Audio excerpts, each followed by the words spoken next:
G'day everyone and welcome back to the shop. Today I'm going to be doing a little service on my old Ryobi generator. This is the RIG2000, so it's an inverter style generator. A little bit like a Honda copy, but they're no Honda. So today what we'll be doing, we'll be draining the fuel tank, getting all that old fuel out, cleaning the fuel tank out. We'll also drain the engine oil and replenish it with fresh engine oil that I've purchased. Clean the air filter out, check it, inspect it, replace the spark plug, and we'll also drain the old fuel out of that carburetor bowl to make sure it's... Alright, without further ado, let's get stuck into it. Got the generator up on the bench here, and the first thing I'm going to do, I've noticed the fuel's a bit smelly, so we might get that fuel out of here. It's a bit old.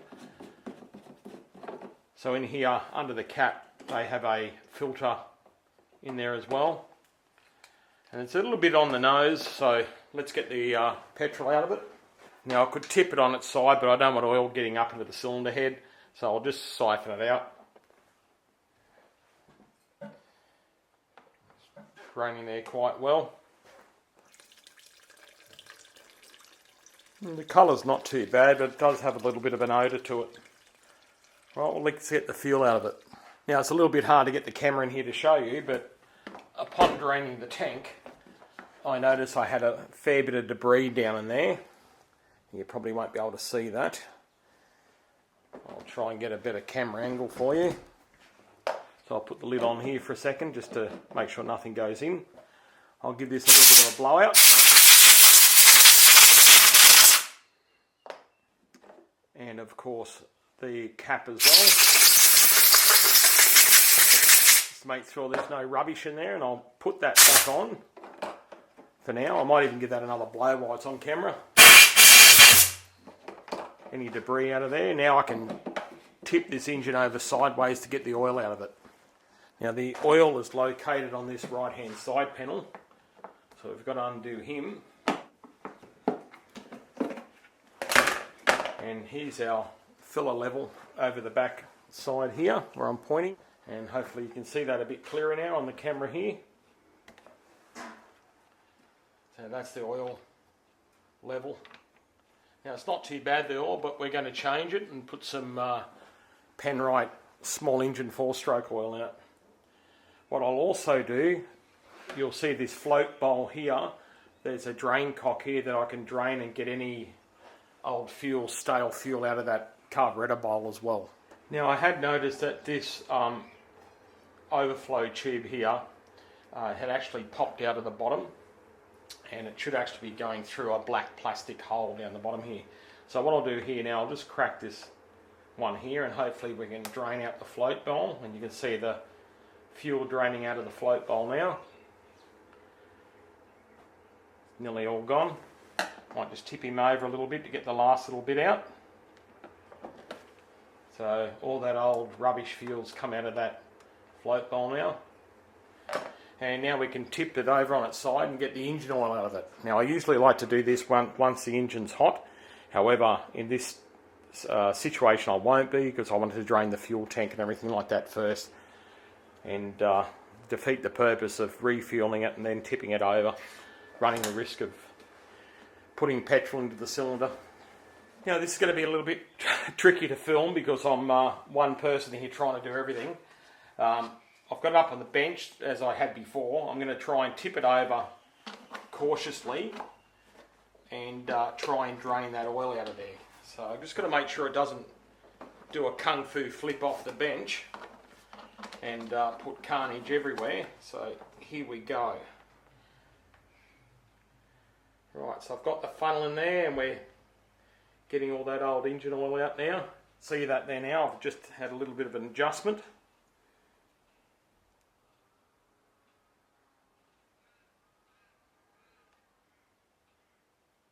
Got it tipped over quite a fair bit.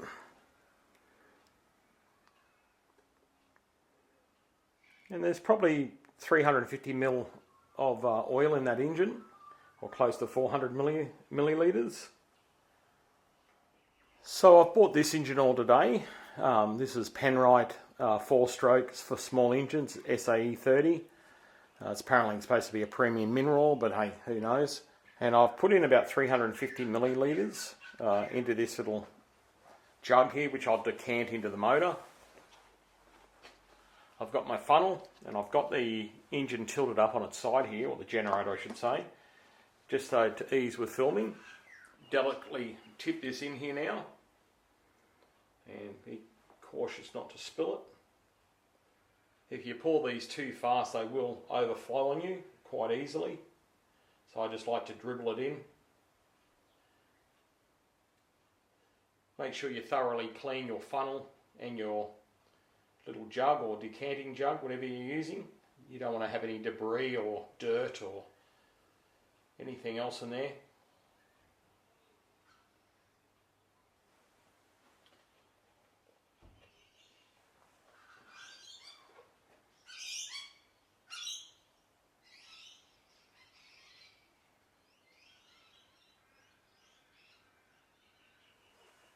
Got to get the money's worth and get every last drop out. And you can see that the oil level is right on the cusp there. So let's go in and check it.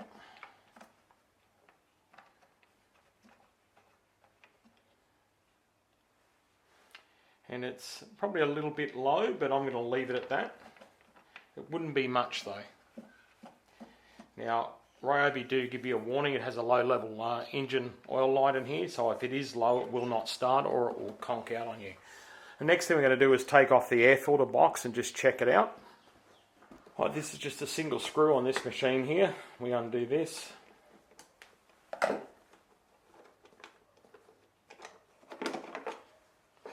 Okay, you can see it's got two air filters here. It's got a primary and a secondary. So it's got this coarser primary one, and it's got a finer secondary filter here. So as you can see, the main air enters through this scoop here, comes through the primary filter, then goes through into the secondary filter. They look rather clean, but I'll just give them a quick blowout. There's no oil on these, I've noticed.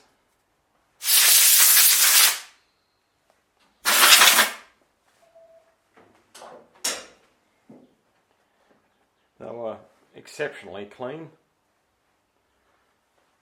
I go back in that way,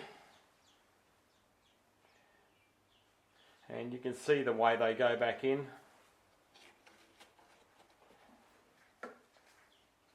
Check your gasket around the outside as well. You can see it's a little bit dodgy in that corner, but should be right.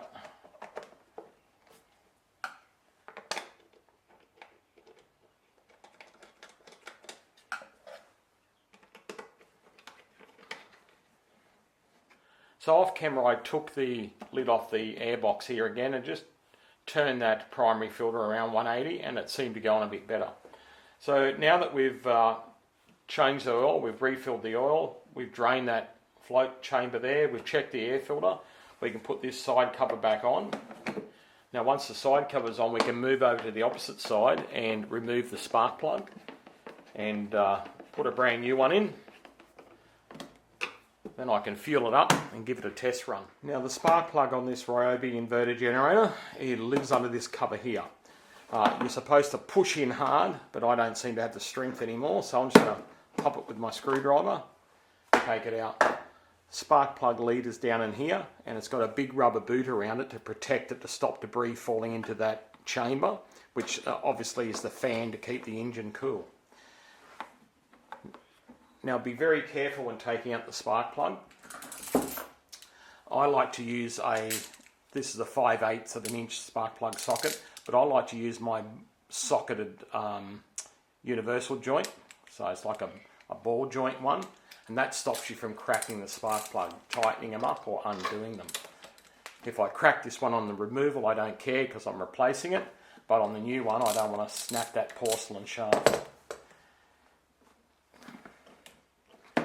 Now you have to be very, very careful getting this spark plug out, because you can run the risk of dropping it and falling it, and it will fall inside that cavity into where the fan is and that air chamber, and you'll have all sorts of trouble to get it out.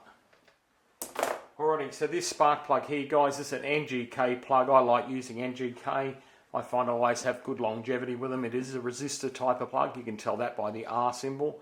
And this is a CR6HSA spark plug.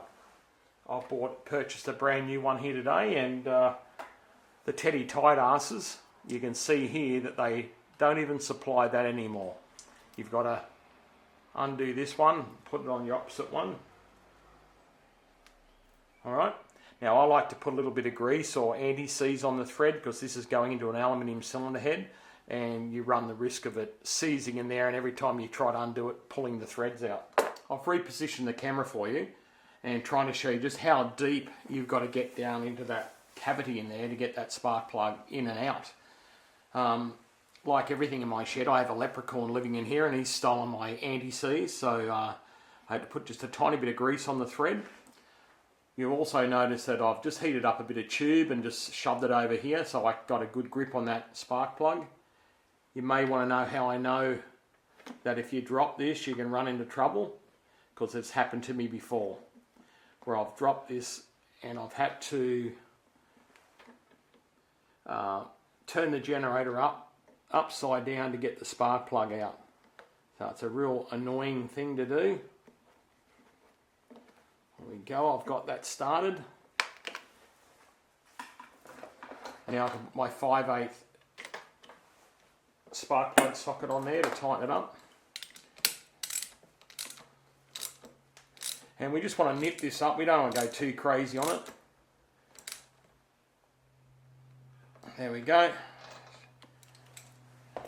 She's done up. In we go here with our spark plug boot, and to put it in there perfectly. You'll hear that snap on and click in, so our spark plug's good now. We can put the cover back on and snap that into position. Alright, time to put some juice in the tank and give it a test run. Just going to put a couple of litres in it to get it running today. Not going to fill the whole tank up.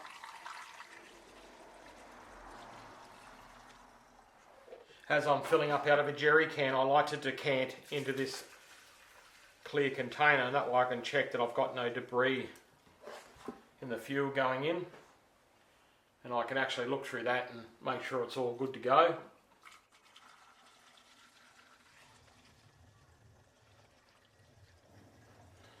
Like 2 litres should do.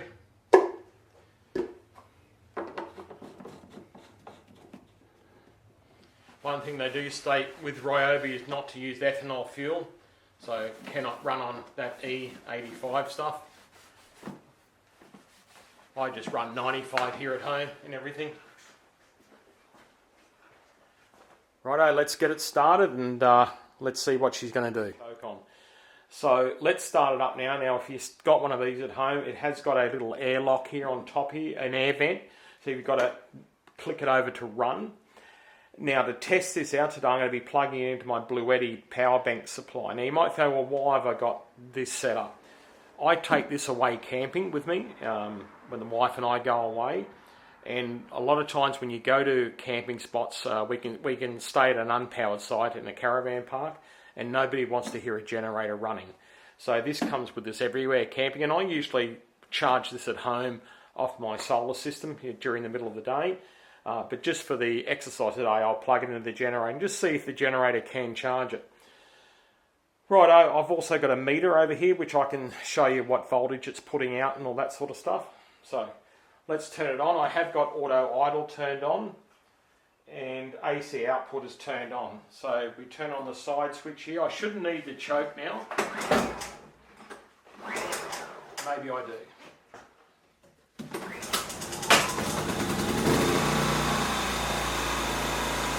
Right, so we're up and running.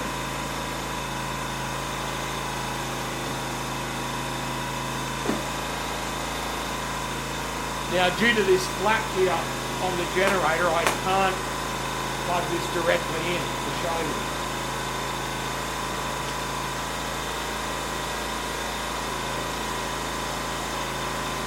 And at the moment, okay, it's going to ramp up now, so the Bluetti's come online. It goes, give me all the power it can give me, so it's currently putting in 600 watts of power.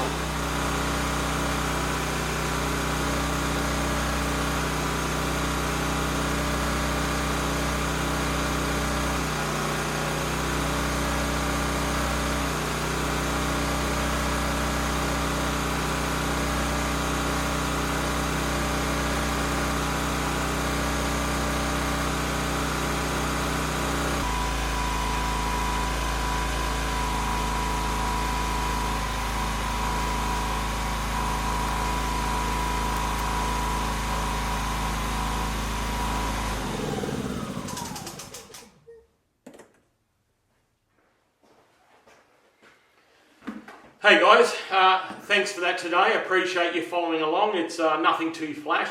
A little bit more of a mechanical video rather than a CAD or a CNC or something like that.